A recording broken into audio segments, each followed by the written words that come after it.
Evening, ladies and gentlemen, and we are back at Rejuvenate Edition 2. We have got fantastic guests from all corners of the world together with us right now. And we were just talking off air earlier, and this is how small the world has become, and how the pandemic has really brought all of us together. I'm just so excited. I think you can hear it from my voice. You can see it in my face. I'm so happy to have all my friends here from obviously friends that I've made in Clubhouse that are here to get to today to support the event. And I'd like to introduce first Major Vandana Sharma. She is the co-founder of STRI. I don't think I will be doing her any justice at all to be introducing her, but very quickly, she is a woman leader, entrepreneur, TEDx speaker, HR industry leader, career coach, and an ex-military officer from the Indian Army. And we want to hear more about that later, but I'll keep that for her for the introductions. And then obviously we have Eichmann, who is based in Australia at the moment, but she is from Japan. And she is the intercultural trainer and consultant at Cultural Training Consultancy. And she has been so passionate to be talking about and teaching about global mindset to professionals and students alike, right? And she has collaborated with prestigious universities in Japan and running global skills program and whatnot. Again, I will not say too much. I will keep it to her to be introducing herself later. And finally, the thorn among the roses, Felipe Cofiño, who is based in the US. I believe that's the East Coast, right? Yes. Perfect. And Felipe is a human resource and learning development executive, 25 years of experience. He has worked across industries, and of course, in the last 10 years, he is in banking and finance industry in the Washington, D.C., Maryland, Virginia area. So lovely to have all of you here today. Welcome. Thank you, Andrew. Thank you, Andrew. Lovely being here. I guess I'll start with Major Vandana. Could you perhaps take a moment to give us a more in-depth introduction to who you are and what you do, and yeah, please take it away. Thanks, Andrew.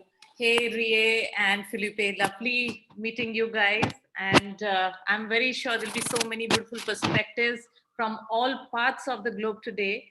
And as we were discussing, the world has become so much smaller. It's beautiful to interact with people from all over time zones and geographies. So that's the power of the virtual world that has brought all of us together. Very briefly about me, as Andrew gave a huge introduction already. I feel very, very honored and humbled. Thank you so much. And I just start by saying that I have had a very, very diverse career when I was young, and that's why this topic is so interesting to me. I wanted to share my thoughts because today the skill industry is so diverse, and my own career has seen 3 very, very different shifts. So I started my life and my career at the age of 22 as a lieutenant in the Indian Army. And in the armed forces, women were unheard of. And at a time, this was 1996, the Indian Army had just decided to commission women as officers in the forces. So I took that as an exciting project in my life, and I said, let me see how this goes. And trust me, it was beautiful because for a lot of reasons. One, this was a new area, so a total trailblazing. Second, for women, it's a new space. So you're actually paving path for many more. And it also allows you to test your own boundaries. So there were so many beautiful reasons why I thought that would be a good career to start. And I spent a decade with the armed forces. And then I decided to transition into a corporate career. And with that, I did an MBA, moved into human resources, learned completely different skills from what I knew in the armed forces. It was an offline world. Now it was completely, IT organizations, working on computers, working with people all over the world, and a very, very diverse crowd. So huge shift for me, from being in the Himalayas and the borders of the country to being in big cities and managing the traffic and chaos of the Indian cities. So a journey of all kinds, I would say, a huge amount of skilling needed in every possible way.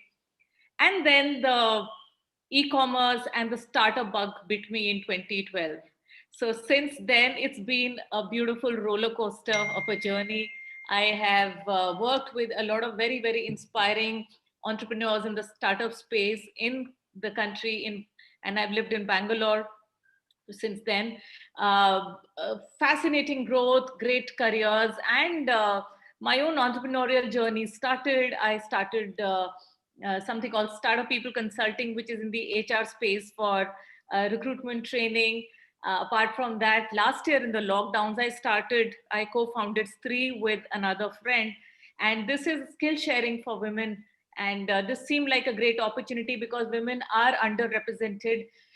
Forget about the offline world, but even in the online world. So we decided that's a good space to help women entrepreneurs and do something meaningful. So it's been a beautiful journey. I am still learning, and I'm willing to put in more to learn more and do my bit for the startups and the whole ecosystem. So that's pretty much what I have to say, Andrew. Thank you. That's fantastic, Major Vandana. We quickly move on to Ria Eichmann. You are based in Australia currently, but you have been all over. I will leave that to you, Ria. Please introduce Hi, yourself. Thank you, Andrew. Good evening to you all, or good morning, good afternoon, wherever you are. Thank you for having me. My name is Ria Eichmann. I'm originally from Tokyo, Japan, and I have lived and worked in both Eastern and Western countries, including Taiwan, Thailand, US, and UK, and now I'm based in Brisbane, Australia. I have worked in various industries, including IT, hospitality, e-commerce, and higher education. And I've been working as an intercultural trainer and consultant for the past 10 years. I've been teaching various kind of people, including families relocating to overseas, or I run a yearly university program teaching global skills. So the university student will equip with the global skills and understanding, so feel confident working, collaborating with people overseas. I also do corporate training, teaching executives or management and how to, work effectively with the international team. So that's me. I'm so excited to be here tonight, and I'm hoping to share my knowledge and passion with you tonight. Thank you for having me. Thank you. And we next have the voice of room resets, Felipe Cofiño. I'm sorry, I just had to do that.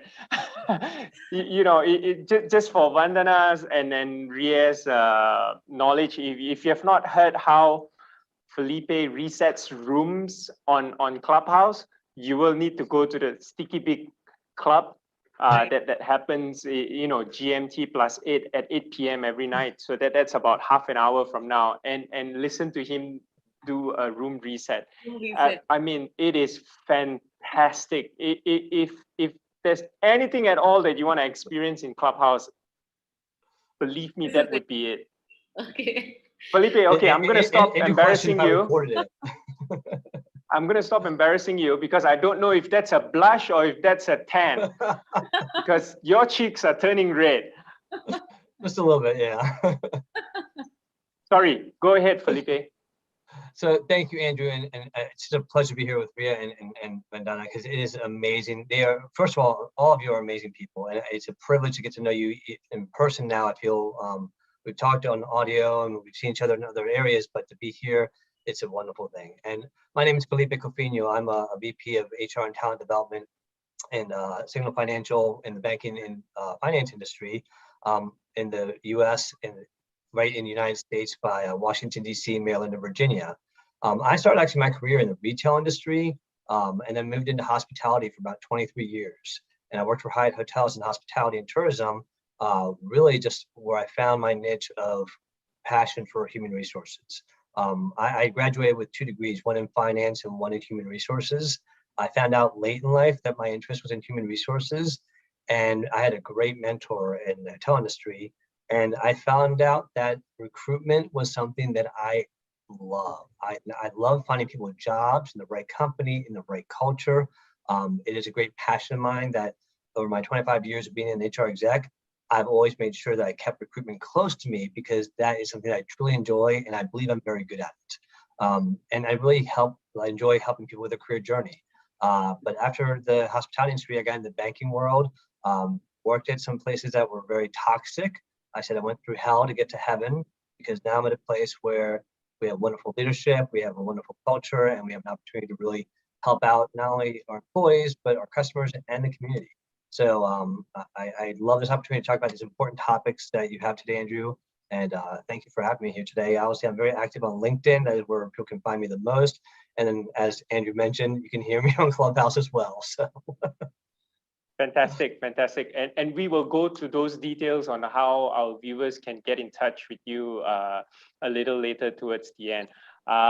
Felipe, perhaps I'll stay with you and get down to serious business and perhaps ask, how is the job market like in the US?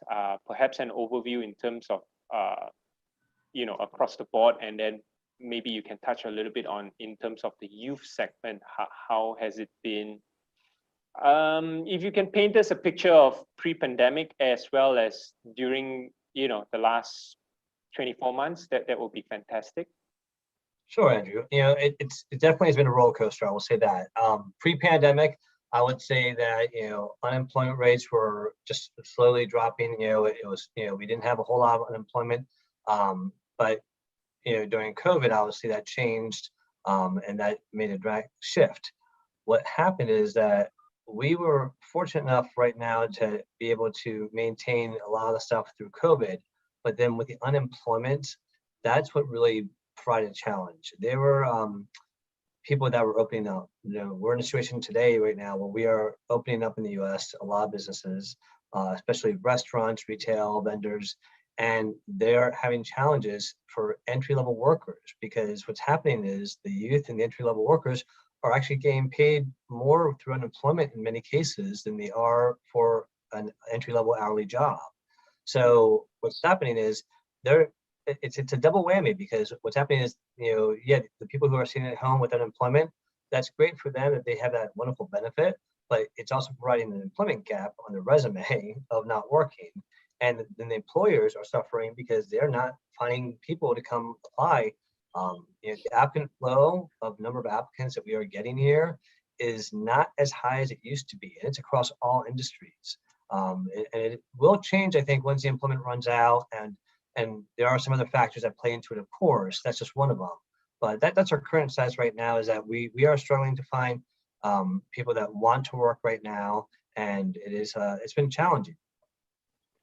So Felipe, if I hear you right, even with the pandemic, there isn't a shift in terms of seeing a particular industry that has a surge or has an increase in need for workforce. There has been, obviously the IT field, information technology has grown tremendously, and that has something that not only have they always proven they can work remotely, but the need for it. I know that I'm so grateful that my company was forward thinking that a year before the pandemic, our IT team were like, we need to get you on Microsoft Teams. We need to get you on Teams. And there was some resistance, but I'm so grateful for people in IT that really were forward thinking, because that's what got us through the pandemic, about staying engaged with each other, being able to do so much with it. And we were already used to it before the pandemic hit. So the IT field is definitely an area that I think has thrived. Obviously, there's other areas that have thrived as well, but I definitely think that the IT is one of the major areas. There are some, I will say that what suffered are the customer facing ones. Back office jobs, people are striving to go back to back office jobs more than customer facing jobs, because we're seeing that They feel like there's less of a risk there, especially with the Delta variant coming out. People feel like they'd rather be non-customer facing in some cases. But that's where it's up to the companies, I think, to make sure that they provide safe environments, wearing a mask, have the protective shields up, taking temperatures, whatever you have to do to make your employees and customers feel safe. Vandana, how is the situation like in India? So, Andrew, unemployment has been a problem with our country for a while because it's a huge country and the third world economy. So situation was a lot better. However, when the pandemic hit, and it's hit the country pretty badly, so there was a very, very significant amount of job losses. And even this year, in the last couple of months, I think about 10 million job losses happened. So it's been huge. It's impacted families, places where there was only one breadwinner. It was extremely hard. People have taken job cuts. People have moved to lower level salaries. People have moved to skills where they were not really comfortable with. But because the shops shut, the stuff that they were doing, completely, the businesses dried up. So they moved to a lot of other skills which were still possible in lockdown situations. So even in my ecosystem and the people I work with, in the IT industry and in the startups, I noticed that a lot of, while new jobs started to emerge, like the logistics, e-commerce, there was a huge boom. And a lot of people who lost jobs in, say, hospitality, they moved to jobs in e-commerce. They moved to jobs in startup space, or healthcare in the last mile delivery, supply chain jobs. So those were the kind of jobs which started to pick up. And there was, again, a huge demand in IT jobs. Initially, there were layoffs and a lot of cost cutting around that.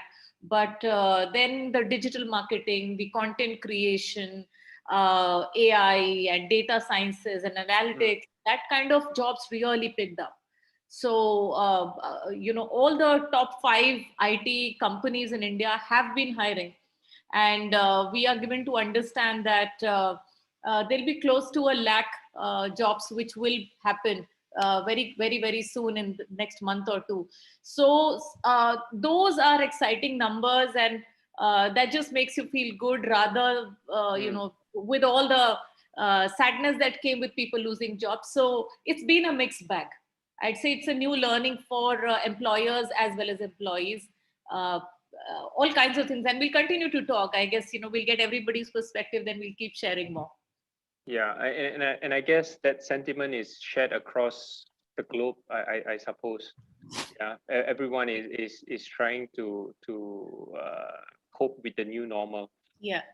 And probably, Andrew, this is the first time I'd say that the whole world is together in this. Otherwise, what used to happen was there used to be something that strikes, say, Africa or South America or US or India. It would never be at a global level. This is the first time all of us have the same issue. That's right.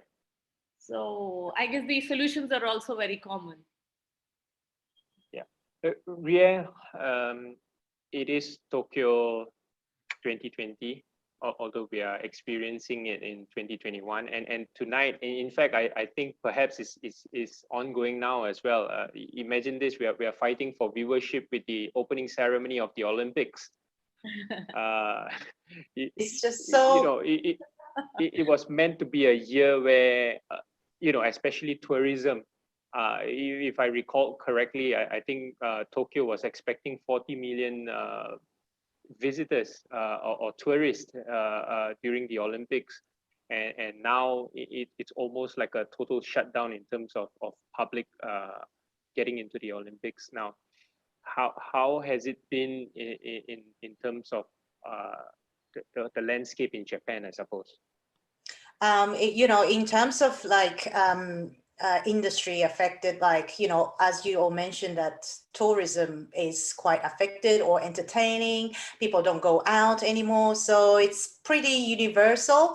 There's some prefectures like Okinawa, let's say, part of, you know, Japan, they rely on heavily on tourism. You know, it's like taxi drivers, like they don't really, you know, have any tourists coming, so they were pretty badly affected.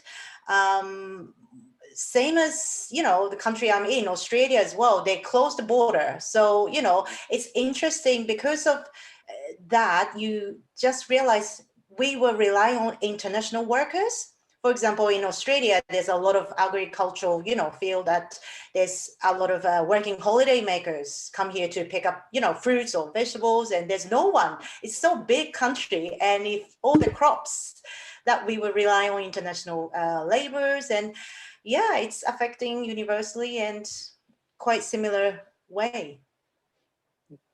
Yeah, I totally agree with you, Ria. It's also almost the same in Malaysia. Tourism is a standstill. I mean, it obviously in every country for that matter, right? But it's just that certain countries, of course, depend on tourism very heavily as well. I'm just going to move on to the next question here, and you know, anyone at all who wants to kickstart the conversation, please jump in.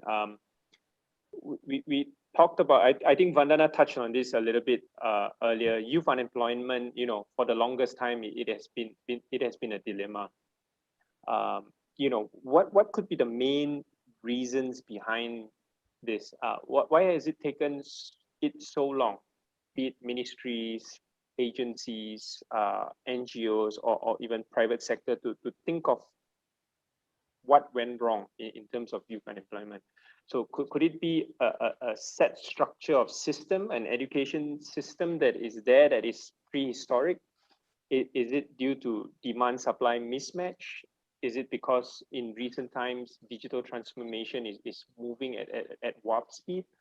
Or is it simply because of the individual in terms of mindset? Or none of those at all? I mean, if you can think of anything else, what could it be in your country especially? What do you think is the dilemma there? Felipe, would you like to go first? You know, I definitely think that there's an educational aspect of this, you know, with unemployment. And I think it's on both ends. It's also on the job seeker, but also for the companies. There are a lot of companies out there that are thinking or looking, they want that experienced person to jump in the job and hit the job running. And that's where I think companies need to revisit some of their strategies, because I think there's an opportunity to take some of these youth that are hungry, that do want to work, but don't have the skill sets yet. And, you know, we all were fortunate enough to learn skill sets from somebody. Somebody taught us at some point in our careers. And that's where I feel it's our opportunity to give back, because you can train somebody to use systems. You can train somebody about your products or services or whatever you do in your company. You can't train someone to have a positive attitude. You can't train someone to take initiative. Either they do or they don't. And I think that's our obligation to help out the youth in that sense, because I think a lot of them are confused. Some of them, you know, and then you have the whole ghosting issue that happens, you know, where people ghosted, and that hurts the reputation of the applicant as well as the employer, whoever's ghosting, if it's a recruiter ghosting or the employer. But I think the education of helping the youth understand the benefits of how to, you know, properly get a job, how to properly apply, some of the tricks that they're just not aware of, to help them look good when they come across.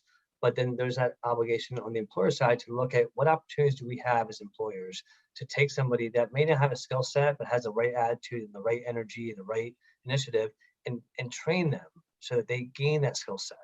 Because we can't expect to always hire people that have prior experience. And I think that the educational part is important on both sides, for the youth and for the employer. You know, just a funny fact before perhaps I move to Ria to also maybe address this. In Malaysia recently, there was a job posting that asked for a particular post, you know, to fill a particular position, for example, and asked for a 10-year experience, but that particular platform or software is only 5 years old. Okay. Oh, funny. Yeah. That's that. That's that. Yeah. Ria, I suppose if you have something to chime in to that as well, what do you think could be the problem in Japan in terms of youth unemployment?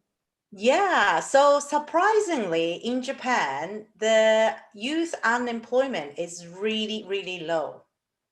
We have like 4% of youth unemployment, and in so total. This is interesting. Ria, sorry, I don't mean to jump in, but this is interesting. So this is probably a good case study for all of us here to hear Ria out in terms of what Japan is perhaps doing right. Yeah. Yes, and doing it differently. Exactly. I'm sorry, Ria. I just got too excited. Please continue. Yeah, I'm also really enjoyed because, you know, having this event, I was like searching on why Japan has such a low, you know, unemployment rate compared to other, you know, developed country or other countries. So first of all, I think the reason why is it's quite secured. We have lifelong employment still. A lot of companies still, you know, if you're newly graduate, they will enter this company and they'll be, you know, there for quite most of the life. That still exists. And that's why a lot of times Japanese people enroll for this company, and company will look after you and train you, and they will be with this company for a long time. And especially now we have less young people. So from the number you see, oh, that's good because you don't have that high unemployment. But also at the same time, it's scary because we have more aging people. Oh, in 40 years time, we have a lot more aged person compared to young people. And now we have more jobs and less young people filling. So, you know, I was very curious, interesting that why Japanese has, but I think there's a lot of more other information I see. And yeah, it looks good on the number basis, but you know, the story behind, I would say, because there's less young people and also the salary increase is less. So they do get the job, but they quit within 3 years because they don't think the job they apply for is matching. So there's still, a few problems like that exist. Okay, so we do see from that and that there are. Yes, Vandana, please. Yeah. So I think in India we have a interesting problem besides everything that got said, both in Japan and US. I would start by saying that the problem are all of the government policies, the education system, and the industry, because there is no sync, and it's not working completely, collaborating together. They're all in isolation and somehow existing, and nobody has probably worked in detail to solve the whole supply demand situation. And I guess that's pretty much the issue. From an education point of view, in the universities, the kind of courses which are taught, by the time the kids graduate and come into the workforce, a lot of that information is obsolete or not relevant in the whole world, because now the world is changing every, I'd say, 2 years. Earlier I used to say 5 years, but now every 2 years there is a completely new sector of skills that comes up. The whole economy, the whole dynamics change everywhere. And I don't think our governments or policies or the education system are working towards that kind of accelerated speed. So they are not able to do the catch up. The other problem I'd say is the awareness, not just for the student, but even as parents, because I'm also a parent. And I see how less we know about what's going to be important. I mean, I know because I'm from the industry and human resources and all that, and I think I'm more well informed than 80-90% of people who are, around my peer. But parents don't know. They don't know what's the best thing for the children. and what kind of courses should they do, what kind of emerging trends are happening. And the biggest problem, and that's why there are so many memes on social media about the Indian parents and everything.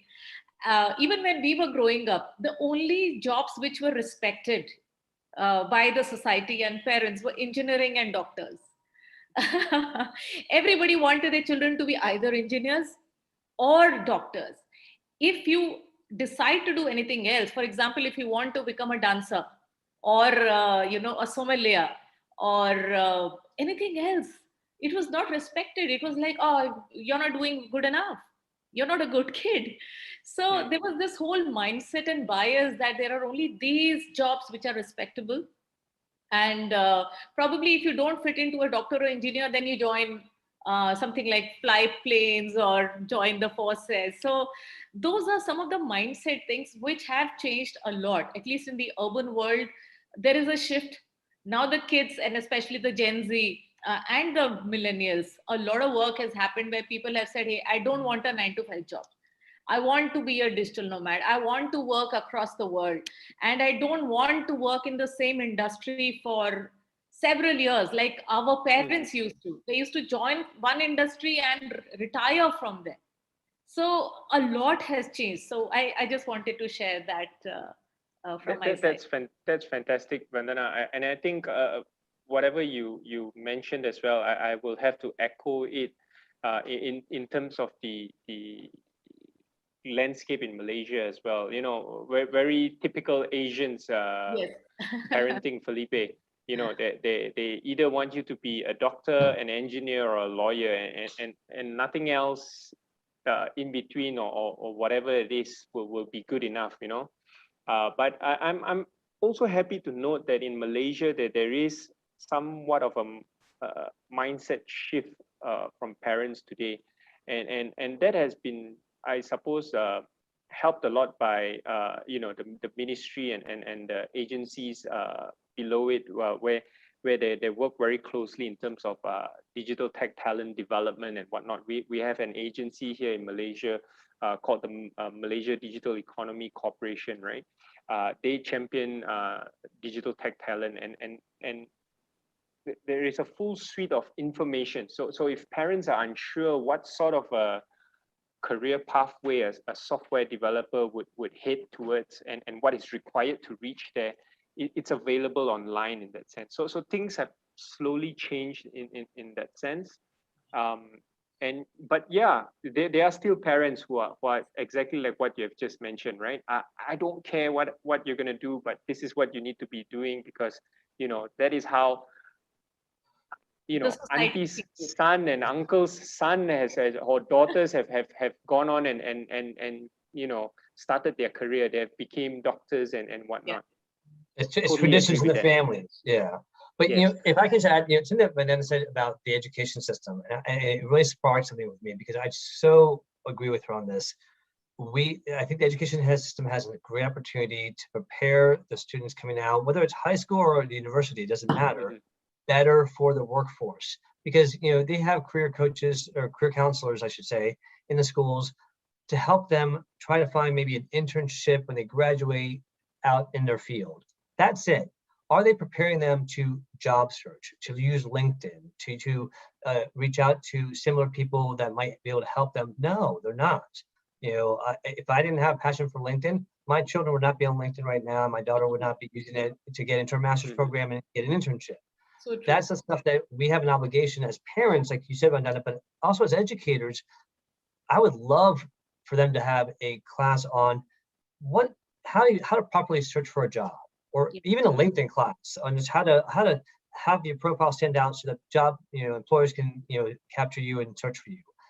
That would be something that would be useful for anybody, because not everyone's going to get, as we all know, everyone does not get their first job out of the university in the field that they got their degree in. That doesn't always happen, or sometimes they never even work in that field they got a degree in sometimes. So how are they going to be taught to find a job to help them survive in an economy that is struggling? And I think that's a really important point you brought, Vandana, because that is something that as an education system, I know they could find people that would be willing to teach the classes. It's just up to them to make it a priority. In Malaysia, when you talk about trying to introduce something into the education system, especially to the public schools, or it goes through layers and layers of bureaucracy, right? And I think at a lot of times that is the major obstacle in terms of wanting to have that kind of a change in the education system. And you know, we education system is probably something another for another session, definitely, you know, because that can be a whole session altogether, and I would love to invite all of you back again. But you touched on something earlier, Felipe, which actually coincided with a question that is in from the audience. It says here, it's from Muhammad Izam. Is having a degree or furthering education still relevant in today's job market? Or should the youth focus on having proper skill sets and build their leadership skills? So I'm going to let Felipe answer that first, and perhaps Rie for you to chip in as well. Yeah, I think they're equally as important. You know, nowadays, the experience that you can gain is just as important as having that degree. I always say that having that degree, it tells a lot about you. If you're somebody that was able to get a degree, it shows that you took initiative, that you know what you want, that you have an interest in that field. It just validates you a little bit more. But if you've been working in the industry doing the job for the last 10 years, that tells me the same thing. So for me, I think that it is, if you are one of those fortunate people that knows what you want and you're coming out of the university and you have that degree and you're focused and you want to be that attorney, that lawyer, that doctor, whatever it may be, or the engineer, that's extremely useful. But I do believe wholeheartedly that the experience hands-on can be just as valuable, if not sometimes more valuable than the education, and vice versa. Sometimes education can be more valuable than the experience. So it is something that I think that we shouldn't judge people one way or the other. I think we look at the individual, look at what they have to offer, and find the right fit. Yeah. I loved what Felipe was saying, and I totally agree, because nowadays, yes, it's both are important, and especially if we're young, it depends on what stage you are in, where you're at, right? When you're young, it's time to study, learn, you know, because that's the best place. You learn the basics and you can, it's okay, totally, like, oh, I didn't enjoy, or it's not for me, that's fine. But when you don't know anything, just, you know, learn, input. Then when you learn something, you find a place outside of school or uni or whatever, apply your knowledge. And that's how you kind of gain the experience and, you know, hands-on to stuff or leadership or the soft skill you learn. So yes, totally do it if you can, do academically. And plus, on top of that, definitely, yeah. Fantastic. Vandana, as an ex-military officer, obviously leadership skills. You want to chime in? Yeah, so I guess Felipe and Rie have both spoken in a very articulate manner, and I guess a lot of that is relevant everywhere across the globe and for all the kids, you know. My only 2 cents are, now we are in a space where education has come into our homes virtually. So even if we are not able to go out and meet people who can train us, guide us, the world has come to us through our screens. So it's important to pick the right people who can inspire you, who can teach you on different social media. And, you know, there are influencers, there are inspirational leaders, and there's so much of information through online academies, Byju's, Khan Academy. There's so many of them, free courses. LinkedIn has so many courses. YouTube has a lot of courses. So one can learn so much from world leaders, the best in any class. And you know, it sounds not very, I'd put it as not very sexy, but they say fake it till you make it. So if you start imitating the leaders that you admire, half the job is done. You're automatically on the right path. So those are some of the ways, I'd say, apart from the conventional military and, you know, the leadership principles that I learned. I think in the newer world, I have also adapted, moved, learned across industries. And I realized you have to learn by following the best. So that would be my advice to anybody who wants to grow in any particular industry. Nice. Can I add? No. Yes, Felipe, go ahead. Because Vandana, I love what you just said, and I think that is so important for people to hear out there, because I think at the end of the day, we are all across the world in different situations. Some have that privileged opportunity to go to a university, others don't. And I think that what you just said was so powerful. It's up to the individual to have that desire to learn. We have so much access to learn from each other. I learn every day from rooms I'm in. I'm constantly learning from other people, and I think that's the key. Is we have that virtual ability now to learn easier from whether it's through a school, individuals, mentors, coaches, whatever it may be. And I think as the youth, take advantage of that. You have something that we didn't have growing up. We didn't have those benefits, that flexibility or that ease of being able to access that. And I think that keep on learning, keep on growing, because that you don't need to have a degree to keep on having that drive to learn. And I think that you have so many resources at your fingertips that definitely is just an important thing that you brought up. So I'm so glad that you mentioned that. Yeah, I definitely echo that, and I'm a strong advocate of lifelong learning. Learning never stops, right? I guess that's why we are always so curious every day on Clubhouse in that sense, right? We're always going into rooms and listening to fantastic, amazing people, and here we are today. But I want to move on to the next question, but I do have another question here on the chat, and it's funny because it's addressed to Felipe.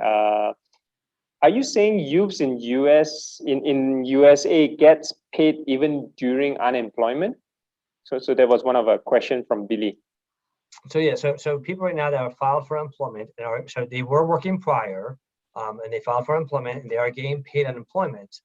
The unemployment that they're receiving in many cases are higher than the minimum wage they would get for a job that they would work at. So in some cases, we are having an issue where people are choosing not to apply for jobs because they're actually making more money through unemployment. That's going to run out very soon, the next month or so, and that's where we're going to see a change. But there was and I don't want to criticize, because I don't know where the problem fell in the unemployment process, but for them to get more money than they were making when they were working didn't seem right. And honestly, how many of us would sit there and say, oh, well, let me go look for a job when I'm making more money with unemployment? I mean, honestly, some of us might have that work ethic. I need to work. I need to keep on working. But yeah, it was very shocking to see that there were quite a few people, and again, mostly the entry-level jobs, not the higher-level jobs. But for restaurants, retail, entry-level bank jobs, there were many cases where the people were making more money with the unemployment. It was very shocking. Interesting. So Billy, I hope Felipe answered your question there. This is something new that I'm learning as well. Okay, Vandana, very quickly, 3 skills that you think employers are on the lookout for today. It doesn't have to be a global context, maybe just in an India context, that will do. Andrew, I think I missed a little bit because there was a network issue at my place. Could you repeat that? Three top skills that employers are looking for today. So it need not be a global context. It could be what HR in India are looking out for. Okay, so I think the number one, and that I will put blanket across the place, is ability to thrive in chaos, because so much has changed in personal life, so much has changed in the jobs and everywhere.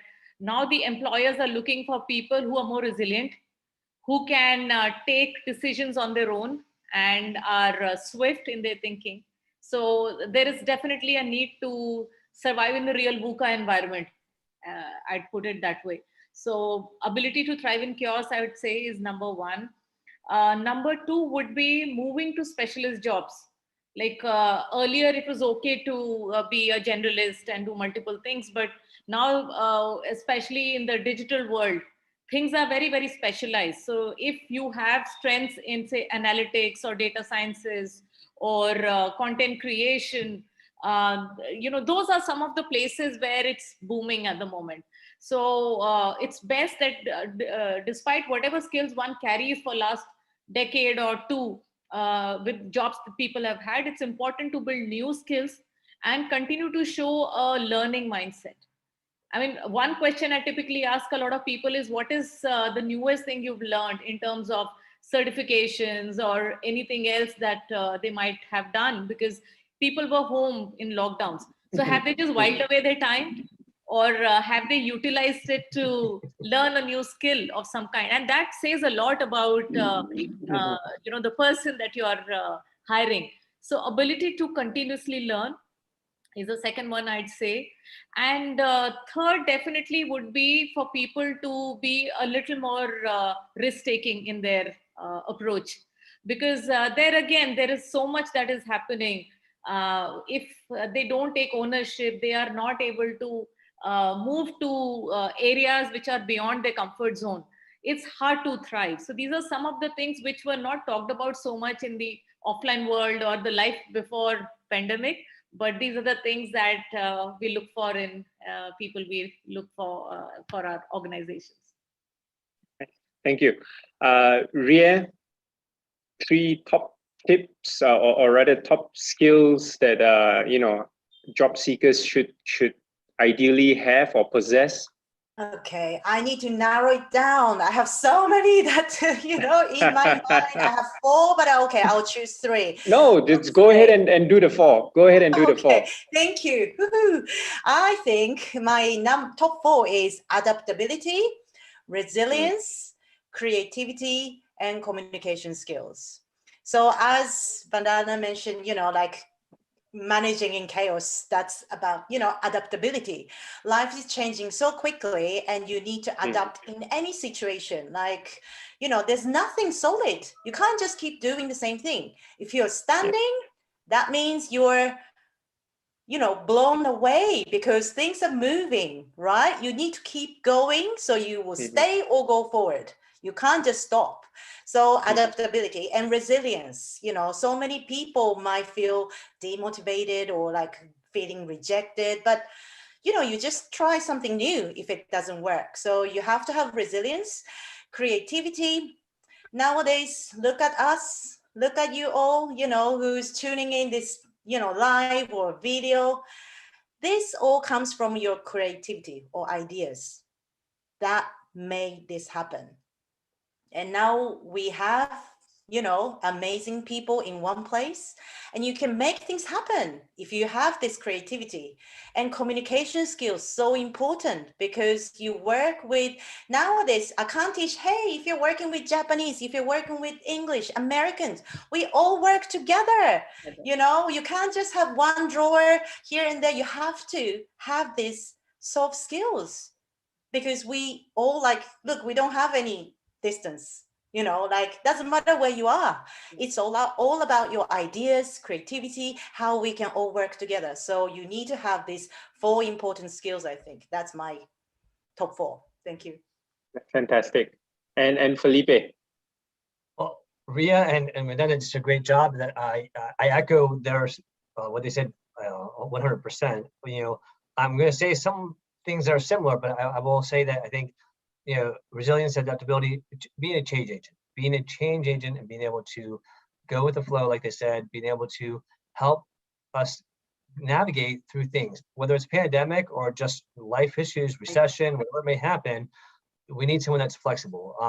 But I love what you said about the creativity and sharing ideas. I want people to speak up, share their ideas, tell us their skills, their hidden skills that we don't know about.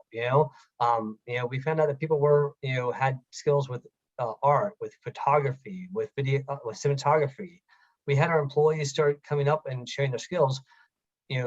Showcase that. That's not showboating. That's letting people know I have the skill set. If it's ever of value, I'm willing to offer it. And I think that takes initiative. And that's the other one is take the initiative to share that creativity. Take the initiative to say, hey, I want to help with that project, or I want to be a part of this new venture that we're doing.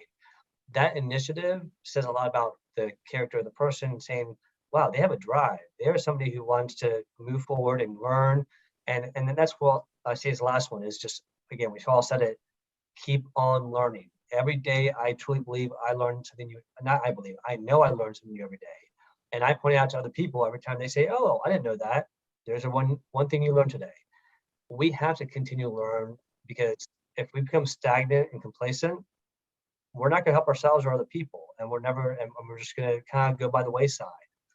So I think that that's so important that we are continuously challenging ourselves and others to learn, but they, again, take initiative, share those creative ideas to help us differentiate from other people, and you really do stand out. Felipe, well said. In fact, something you mentioned brought me to one of the things that I saw on LinkedIn, and this is from Tony Fernandez. If any of you know, he's the CEO of Asia Group, right? The hunger in their eyes and their passion in their hearts, I think that is very, very important as well. And he hit the nail right on the spot. Right. Yeah. And with that, ladies and gentlemen, very quickly, I will perhaps start with Vandana again. How do people catch hold of you, I suppose, on Clubhouse? Tell us the clubs that you are in, you are moderating, or rooms that you frequently, get into and get on stage and talk, so that people can hear more from you. And because all three of you are amazing, and I'm sure our audience here today would like to follow up on this session as well and hear more. So go ahead. Sure, Andrew. Thank you so much. And in fact, I've been on Clubhouse, but I have not been able to participate very well. But I think Sticky Beak has been a place I've often been found. And apart from that, I am in a lot of global rooms where there's speed networking, or the international rooms where I can meet people from different countries and share knowledge on HR or mindsets. Learning platforms. Apart from that, I am active on LinkedIn. I was the LinkedIn top voice for India in 2019. So that's, thanks, Felipe. Thanks, Ray. So I'm fairly active on LinkedIn, and you can also find me on Instagram. I have a page by the name of Major Vandana Sharma. So these are some of the places you can find me. And yes, from there, you can get back to Clubhouse. And whenever I'm speaking, if people follow me, they will get a notification on Clubhouse. I'm by the name of Vandana Sharma. So just check me out. Thank you so much. Thank you.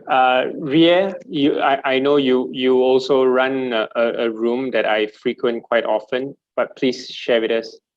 Sure. Yes, I run this room called Working with Japanese.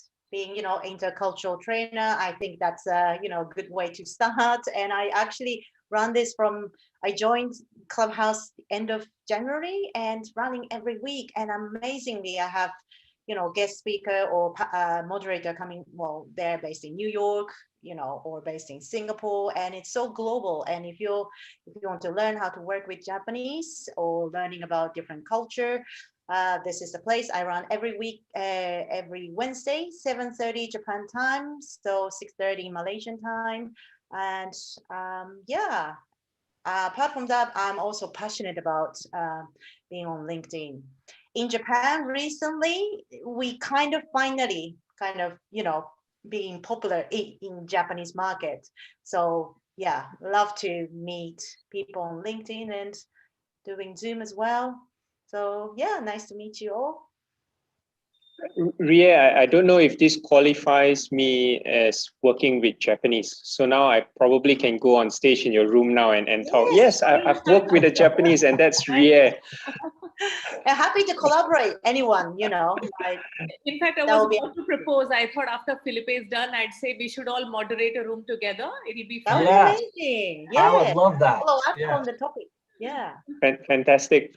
You see, that's the, I know power. Felipe loves to say this. This is the power of Clubhouse, and this is the power of LinkedIn, and I would say this is the power of, it being a borderless world today. Yeah.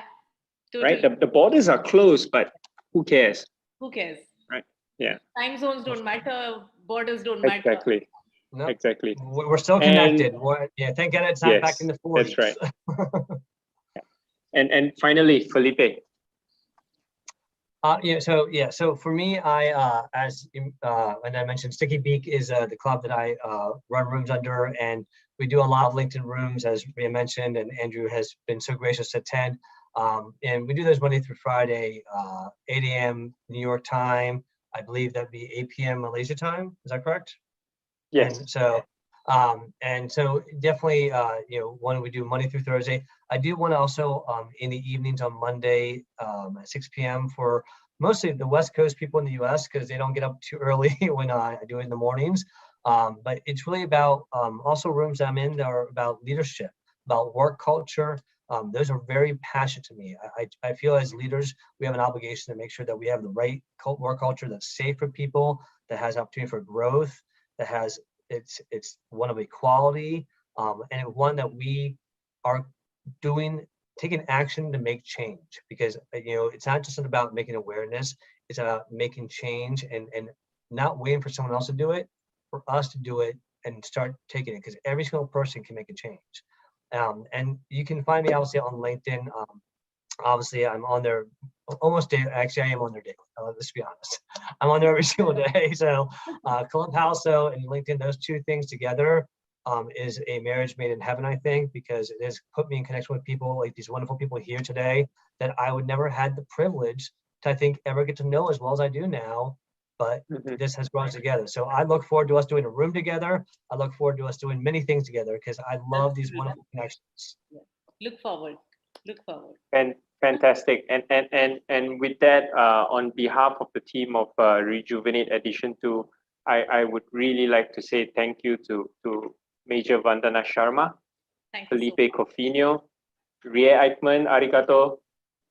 Thank you so much for making time and dropping lots of gems, dropping lots of wisdom for the youth. I'm sure there's lots to pick up from what has been said. Although we had a pretty quick session in that sense, but I believe it was full of value.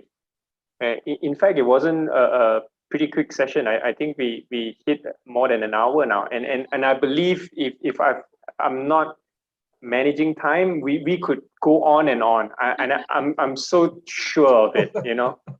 I'm so sure of it. But yes, well, thank you, Andrew. Thank you so much. Perspectives, yeah, loved every perspective that came. Lovely insight. Fantastic. And with that, I would like to say a final thank you. And I hope everyone is staying safe and staying well. And if you've not been vaccinated, go get vaccinated. That would really help. That's the first line of defense. And I hope to see all three of you back in future editions of Rejuvenate, and continue to support us. Thank you. Look forward. Thank you. All right. So much. And with that is good night from Malaysia and good morning to Felipe. Good morning, good night, good evening. Good night. Adios to everyone. Good day. Yeah. Bye-bye. Bye-bye. Take care. You too. Bye. Bye.